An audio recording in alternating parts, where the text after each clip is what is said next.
Thank you. And our first question is from the line of Michael Lasser with UBS. Good morning. Thank you so much for taking my question. Over the last several quarters, as Walmart was in the early stages of generating returns from the longer-term investments that it's been making, it appeared that the company was more insulated to the macro as it was gaining significant market share.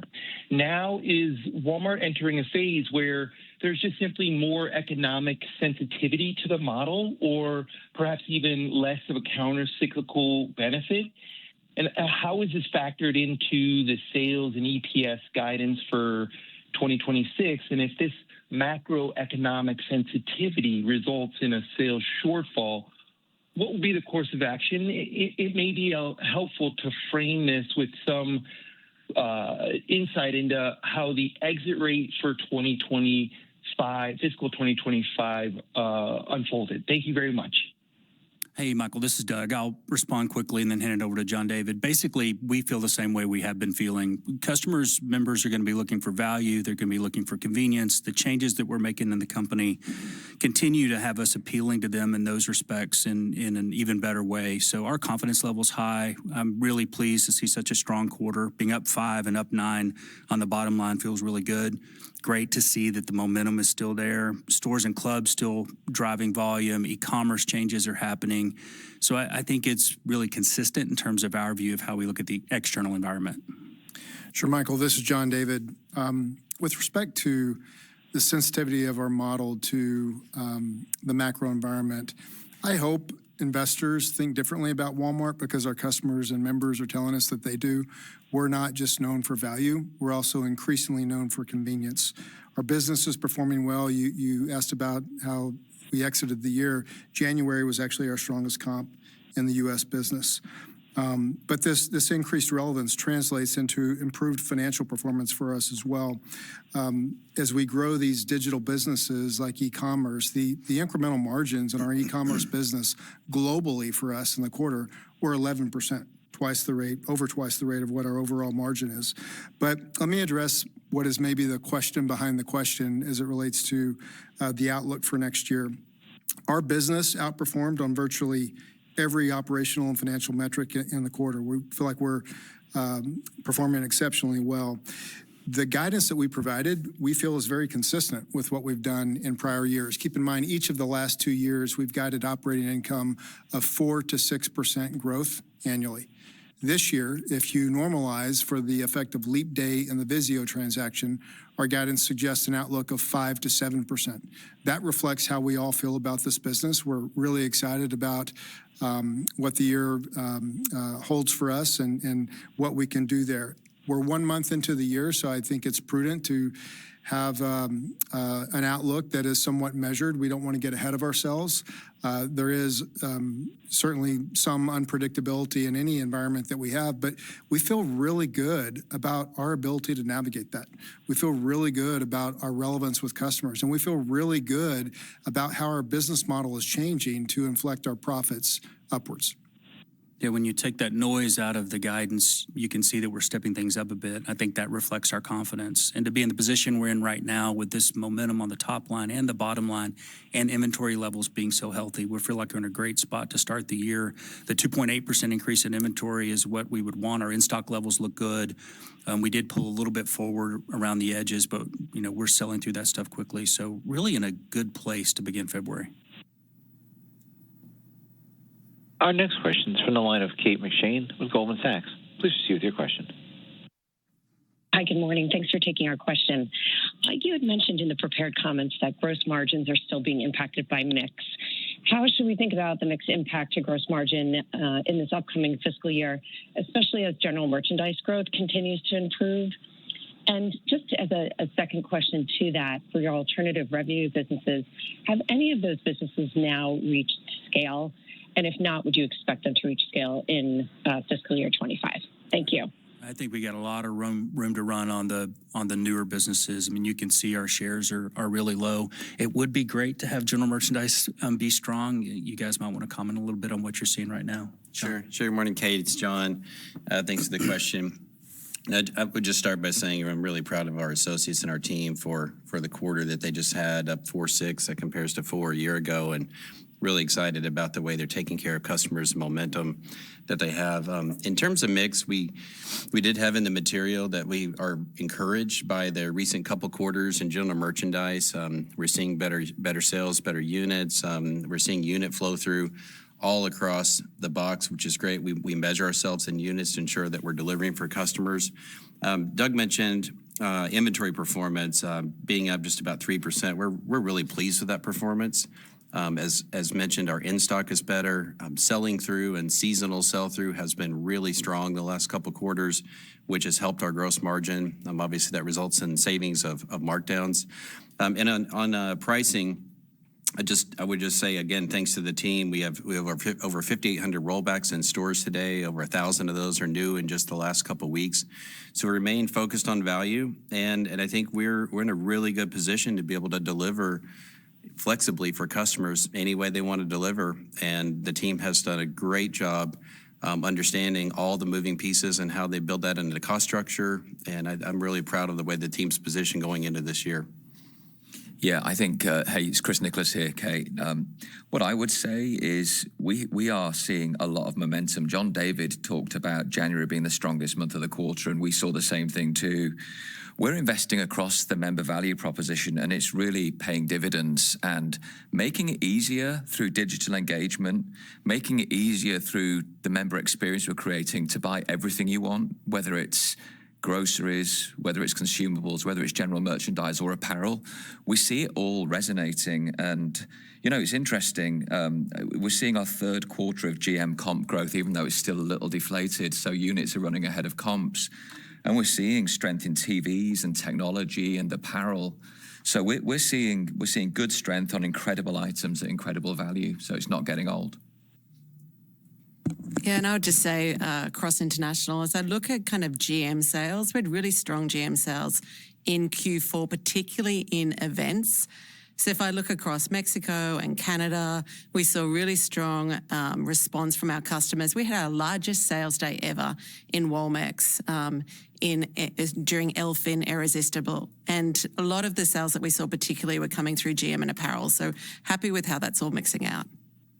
Kate, this is John David. We obviously have a lot to say about this since we're all talking, but I want to directly answer your question. Over the last year, the mix change for general merchandise in our business was down about 100 basis points. We're assuming this year is about half of that. But we're quite excited about what we're doing in general merchandise. One of the things that we didn't mention was the benefit that our marketplace is providing there. We have categories in our marketplace business like automotive, toys, patio, that are all growing north of 20%. So these are good examples of things that are specific to Walmart and maybe not just a general macro effect of customers maybe not having their wallets stretched as much, but things that we're doing to provide better assortment where our customers are buying more general merchandise. Our next question is from the line of Simeon Gutman with Morgan Stanley. Please proceed with your question. Hey, good morning. My question is on reinvesting and growing the business faster. It was mentioned that the e-commerce incremental margins were 11. It looks like the enterprise in Q4 was 7. And we think there's upward pressure on this over time. So the idea of reinvesting at a healthy rate and growing earnings faster, you can clearly do both, which Doug called out a couple of years ago. The question is, why not invest faster? Because if incremental margins are rising, then top of funnel things like marketing and plus and anything related to e-commerce should be even more profitable and higher returns.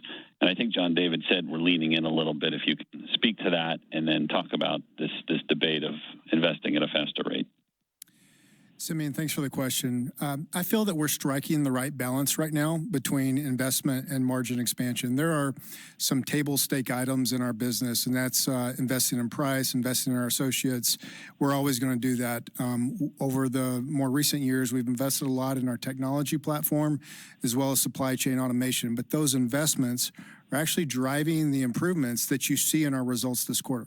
You don't deliver the bottom line at twice the rate of growth as the top line without some of these investments that we've made. So as we look forward and into the coming years, we certainly see the type of opportunity and incremental margins that we've had this quarter and maybe even something beyond that. But we can do that while investing for the business. We don't want to get overly focused on one quarter's performance at the expense of investing for the long term. We're trying to build a great company here, continue to build a great company, and drive these kind of returns for a long period of time, and that requires investment. The next question is from the line of Kelly Bania with BMO Capital Markets. Please proceed with your question. Good morning. Thanks for taking our questions. Doug and John David, you framed the 5 to 7% constant currency EBIT growth, kind of excluding the noise from the Vizio and leap year. And it is consistent or maybe even slightly better than the past few years originally, but it does seem a little conservative relative to what you achieved this year and to the momentum you have in the business. So I was wondering if you could just touch on two factors, a couple of factors. One, the tariffs and just what you're assuming and how the consumer responds to that, how you're planning on passing that through, and if that is assumed to be any sort of headwind to earnings this year. And then also the demand for expedited orders that you're seeing that continues, I think, to be helping the e-commerce profitability. Are you assuming that continues at the same pace or any changes there on that front? Yeah, let me talk a little bit about tariffs and expedited orders, John David, and then turn it over to you. As we've been saying, tariffs are something we've managed for many years, and we'll just continue to manage that. We've got a great team. We know how to do that. We can't predict what will happen in the future, but we can manage it really well. And we're wired to try and save people money, so that'll be our ultimate goal. Then as it relates to delivery speed, it's important, and we're seeing behavior with our customers and members around the world that causes us to be excited about what's possible. And having these assets so close to people is such a big advantage. And the stores are doing a great job of improving order quality and delivering with speed. And I think that will just get better and better as things go through the year. We will have, as kind of Simeon was pointing to, flexibility. We manage the year. We don't just start the year with a plan and execute the plan. Things change. I mean, look at what's happening with generative AI right now and the opportunity to build code in different ways. We've got opportunities to save money, get faster, and we're making fluid decisions about how much we invest in technology. What do we put into wages and where? What needs to be done on prices this week? And to have the business model be morphing the way it is just gives us the room to be able to do what we want to do strategically and manage the business for the mid and longer term, not just the short term, while we deliver results each quarter, growing profit faster than sales. Kelly, a couple things. We don't have any explicit assumption in our guidance around tariffs. We feel like we'll be able to navigate that. Will it turn out differently than maybe what we expect today? Perhaps, and we feel good about our ability to do that, though. With respect to the guidance, look, I think similar to last year, the last couple of years, very consistently, we have to acknowledge that we are in an uncertain time, and we don't want to get out over our skis here. There's a lot of the year to play out. Again, we feel good about our ability to navigate the environment, whether it's tariffs or other macro uncertainty. On delivery with e-commerce, like overall, you're continuing to see this diversification of our business that is improving our profitability. The newer businesses, and by newer businesses, I'll just suggest like advertising, membership, WFS, some of those categories, they contributed to over half of the operating income growth this quarter. So you're seeing this change in our business as we leverage more of these digital channels. A lot of the faster growing parts of our business are the higher margin ones. Densification of our network is one. And so you're seeing as more customers avail themselves of the services that we provide, same-day delivery, things like that, and even paying for that if they want it within 1 hour or 3 hours, that's continued to improve our e-commerce profitability. Just in the U.S. alone, just in the U.S. alone, we saw an 80% improvement in the level of e-commerce losses in the last year. So we feel really good about how the business is changing here. This omni-channel position really is an advantage. We're still seeing curbside growth, we're seeing in-store, in-club growth, and we've got this growth in delivery, and being able to do all of those things all the time is a big advantage. Our next question comes from the line of Chuck Grom with Gordon Haskett. Please proceed with your question. Thanks. Good morning. Congrats on a great quarter and a great year. I was hoping you could discuss what you're seeing in Walmart Plus membership and whether that's accelerated or held steady in recent quarters, and then how much of the growth in Walmart Plus is being driven by Walmart Plus Assist. And then separately, can you talk about the underlying assumptions you have in the next year for like-for-like inflation, both in grocery and within general merchandise? Thank you. Hey, Chuck. Good morning. It's John Ferner. Good to talk to you. Continue to be excited about Walmart Plus. We've had consistent growth over the last couple of years, last couple of quarters. The number of deliveries and the number of orders they're placing continue to rise, which is great to see. I just want to pick up one point that we were talking about with the last question with fast delivery and then our same day. Our deliveries under 3 hours and under 1 hour, we grew 180% year on year, which is really exciting. So we see that offer continue to grow. And a large part of that offer is Walmart Plus members. So Plus members are seeing the value, and we see the repeat rates coming through. Our same-day delivery over 5 billion units last year, over 100% growth for the year. And then the third thing that we mentioned this morning, which is really exciting to see how strongly it started, is our pharmacy delivery program. We are seeing a lot of members and customers participate in this program. We think this will have a lot of momentum as the year goes, and it's exciting to see the number of customers who are building baskets while they have their prescription delivered. And that's true for both acute prescriptions, where maybe you have a sick child and you need groceries with it, or it's your regular prescription. So that's exciting to see. And then the second part of your question, in terms of inflation, we planned a very, I'd say, normalized year. And I know this is 1% to 2%. There will always be some anomalies, like what we're seeing right now with eggs as a result of avian flu last fall. Those things tend to work themselves out over time. So we don't have a large inflation number planned into this year. Yeah, maybe, I know, Chuck, you didn't ask about it, but seeing as we're talking about membership, membership in Sam's Club is at all-time highs, as are renewal rates. And the reason for that is because of our incredible associates and because we're investing across the member value proposition. So our first-year renewal rates this year are up hundreds of basis points. And so when we've talked to you all about the associate investments and the wage investments, we're seeing that paying dividend with turnover down 1,700 basis points year on year. So, yeah, good things still to come for Sam's Club too. And then if you think about membership from an international flavour, if I look at Sam's Club, wherever straight membership income grew there by over 35% this year. So a strong resonating CVP with the Sam's Club China business. But we also think about membership from a know your customer perspective.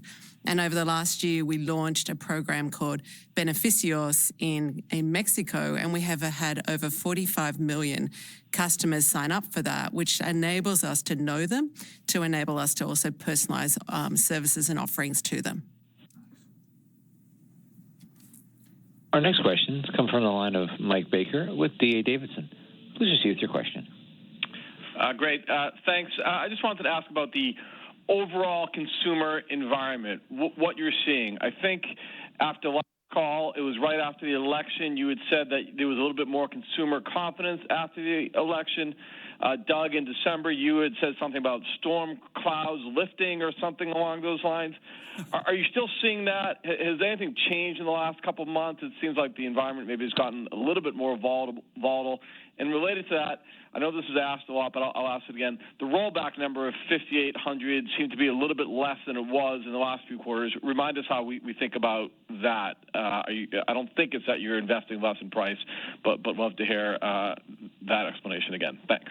Mike, this is Doug. Let me clarify the storm clouds thing. What I said was we had seen clouds on the horizon and they never came. And I kind of feel that same way right now. We're just seeing a lot of consistency. Yeah, Doug, I agree with the consumer environment. Very consistent. We mentioned the word resilient. Mix has shifted slightly throughout the year, but really encouraged by the trends we saw in the last couple of quarters. So, we're optimistic given all the things that we've done to improve our strategy. Working in Omni is an exciting way to work on behalf of customers, and what that means is we'll be ready to fulfill customers' wants and needs any way they want to, whether it's in the store, at the curb, at their home. We're seeing growth rates across those. And so we're ready for any environment. This is a team that's experienced. They've been through a lot of changes in the economy the last 5 to 10 years, and they know how to manage things really well. So we'll react accordingly, but we see a consistent, resilient consumer. The next question is from the line of Paul Lejuez with Citigroup. Please proceed with your question. Hey, thanks, guys. You mentioned seeing lower markdowns in the fourth quarter. Curious how that came in relative to your plan and also what you assume about the promotional landscape for F26, whether you build in significant price investment into your guidance, and just remind us how that all shook out this year versus what you thought coming into the year. And then just a bigger picture question. You mentioned some increased investment in Canada a few weeks back. Just curious how you view the long-term opportunity of that market. Thanks. This is John. Let me pick up the question on margins markdowns first. It's really important for us that we control and manage our inventory based on what our customers are wanting to buy. The teams in the supply chain and stores, fulfillment centers did a really nice job flowing inventory. We've made a number of improvements with technology, both in store and across the supply chain, to have a really accurate understanding of what we have, where it is, how quickly we can deploy that inventory for customers. And so the results did show an increase in gross margin that we're proud of, but there's some pieces there that are important. There's gross margin for merchandise. There are also some other things in there like ad revenues and some things that increase margin that are part of our newer businesses, our new digital services. So our core margins, our core markdown management, we're proud of the way that we've managed that. I feel great about inventory going into this year. That number 5,800 rollbacks is a large number of rollbacks historically. That'll fluctuate quarter to quarter. Again, we've added about 1,000 the last few weeks. And we're prepared for all sorts of environments, whether it's more promotional or less promotional. We're going to focus on value for our customers, and we're going to do everything we can do to control prices and keep prices low. And if I pick up on Canada, I would say we're pleased with the top line growth we're getting in Canada, but one of the real highlights for me has been the e-com performance, which has been up 30%, and their growth has accelerated every quarter over the last year. And so we are seeing our offering in Canada really resonating with the customer. We're focused on value. We were able to offer a Canadian Thanksgiving lunch for $40 Canadian dollars for 4 people. And so really leaning into making sure we have the price positioning right, but also the customer's really responding from a convenience perspective. So we're excited about the business we have in Canada. Our next question is from the line of Seth Sigman with Barclays. Please proceed with your question. Hey, good morning, everyone. I wanted to ask about Vizio. Could you talk about some of the details around the dilution that you've embedded here, and then perhaps discuss plans to integrate that? How do you expect to leverage their platform? And in general, as you think about Walmart Connect, pretty incredible momentum there. You've been really disciplined in building that out. I'm just curious, how do you think about the growth outlook? Thanks so much. Sure, Seth. We're really excited about having the Vizio team join Walmart and what that new platform will do for our customers. We do have some dilution related to the transaction cost with that in the first quarter, about 70 basis points.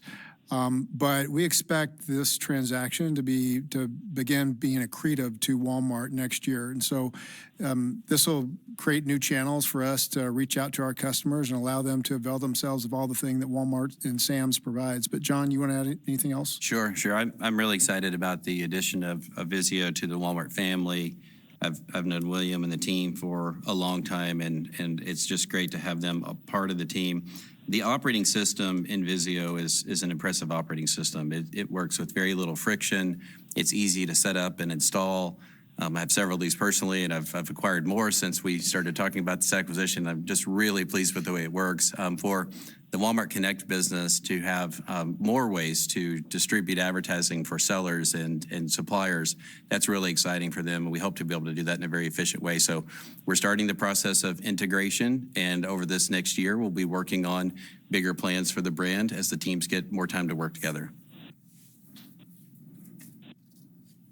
The next question is from the line of Zihan Ma with Bernstein. Please proceed with your question. Hi, thank you very much for taking my question.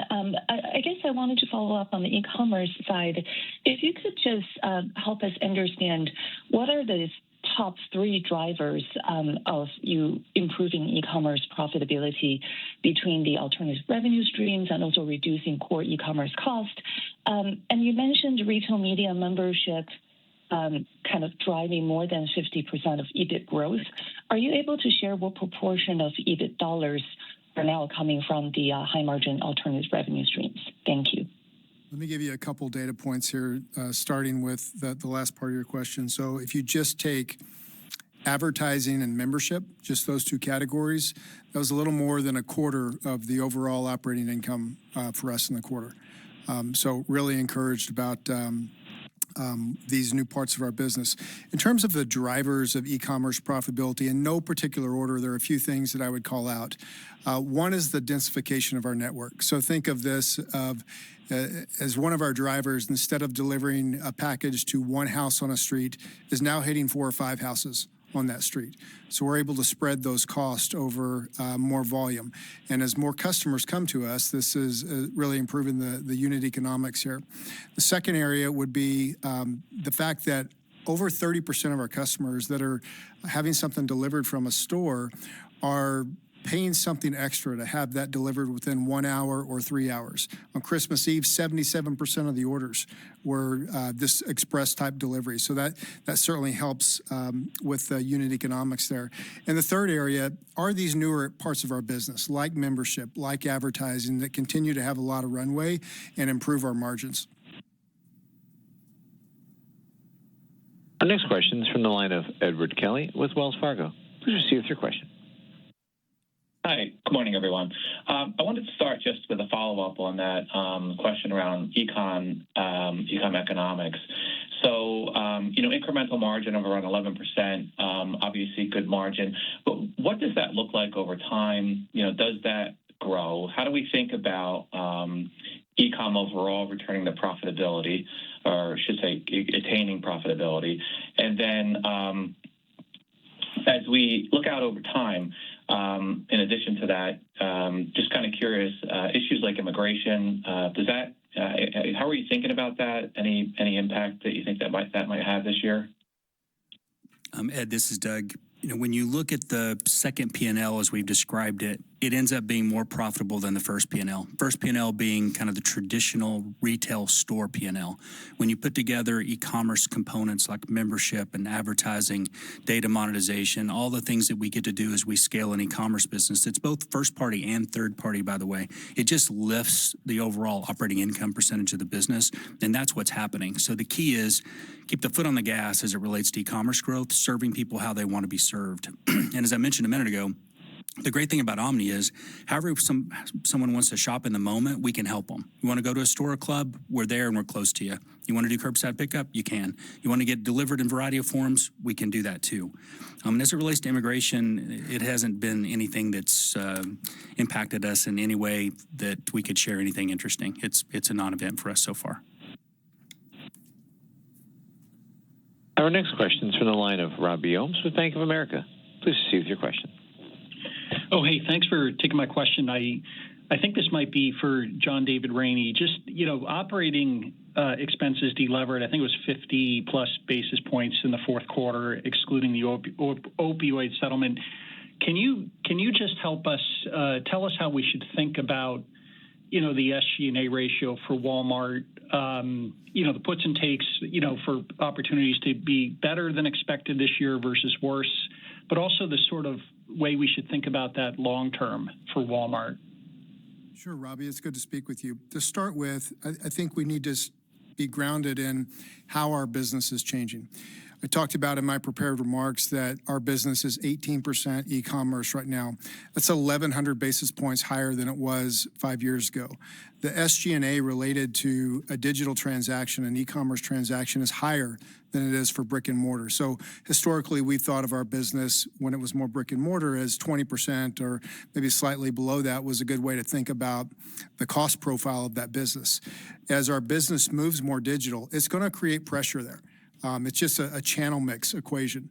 But at the same time, we've got a hyper focus, as we always have, on everyday low cost. But we have an opportunity to make investments in the business as well. If you look at the fourth quarter, marketing is an area that stands out that we invested a little bit more heavily into. It also drove some of the improvement that we saw in general merchandise. But fundamentally, as you think about our cost structure going forward, one of the big drivers is going to be the improvements that we see in supply chain automation. We're already seeing that. We're encouraged by some of the early productivity metrics, but still today, less than half of the stores in the U.S. are served fully by automation. And so there's a lot of benefits still to come here as we automate our supply chain, as we continue to automate our stores that will drive improvements in SG&A. We're excited to show you a few facilities in Dallas in April. You'll remember the trip to Florida, those of you that came. I think we're going to have a similar positive experience when you see what we're doing there. Yeah. Our next question is from the line of Corey Tarlow with Jefferies. Please proceed with your question. Hi, good morning, and thank you for taking my question. Doug, you had mentioned some exciting news regarding phone pay. I was wondering if you could share any details around the business, around the growth or profitability today. And then just as another question, John David, in your prepared remarks, you mentioned that ROI was an interesting stat, that I think it's the highest it's been since 2016. Is there a way to maybe put into context how high you think your ROI can go and where some of these newer investments rank as you think about the trajectory for your return on investment? Thank you so much. I'll pick up the one on phone pay. I mean, the phone pay business by the end of 31st of January hit 1.7 trillion TPV, and they have something like 310 million transactions daily. It's a very strong business, and we're excited to make the announcement that they are going to commence their preparation towards IPO. That's a significant milestone for PhonePay, I think, who's also going to celebrate its 10-year anniversary this year. So their business spans both financial services through to technology solutions, and excited to be able to make that announcement.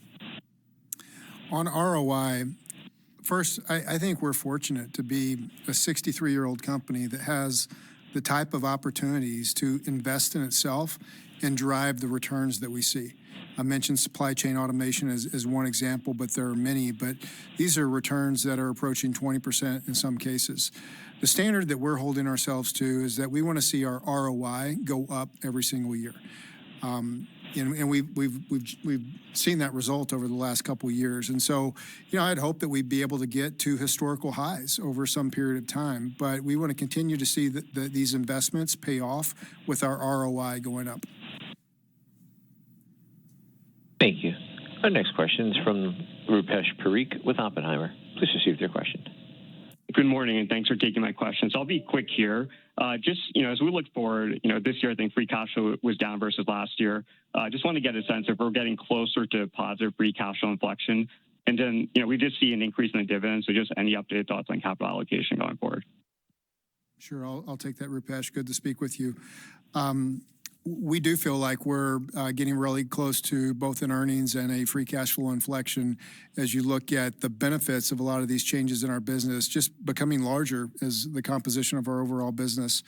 And hopefully our capital allocation reflects the conviction and excitement that we have in our business.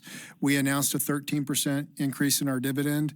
Our plan this year assumes that we're going to buy back more stock than we did last year. And certainly if the early reaction to today's announcement is any indication, we have an opportunity to right now. But we're also going to invest in our business with CapEx. And so I think we can be very balanced there going forward with both returning cash to shareholders and investing in ourselves. Thank you. At this time, we've reached the end of the question and answer session. I'll turn the call over to management for closing remarks. Yeah, this is Doug. John David just mentioned how old we are. And what went through my mind was we feel young. Like if you look at what's happening around the company, whether it's what we're doing with tech or moving to this new office location, there's a lot of freshness and newness, and the momentum is helping to fuel that. We're really pleased to see that the consistent momentum in the fourth quarter showed up in our results. We're obviously known for saving people money, but we're increasingly saving them time, and that matters, and it's driving our growth. And not only is the team executing in the short term with things like unit growth and market share improvements and pricing investments and inventory management, but they're building for the long term and seeing ROI grow at the same time. And I'm really impressed by that and grateful for that. It's awesome to be in the position we are for international. International's got a really bright future, had a really strong year yet again on top of strong years in the past. All three segments had a good year. So we feel like we're in a good spot to start the year, and we'll just stay focused on playing offense and making the most of our opportunity. Thank you all for dialing in. This concludes today's conference. You may disconnect your lines at this time. Thank you for your participation.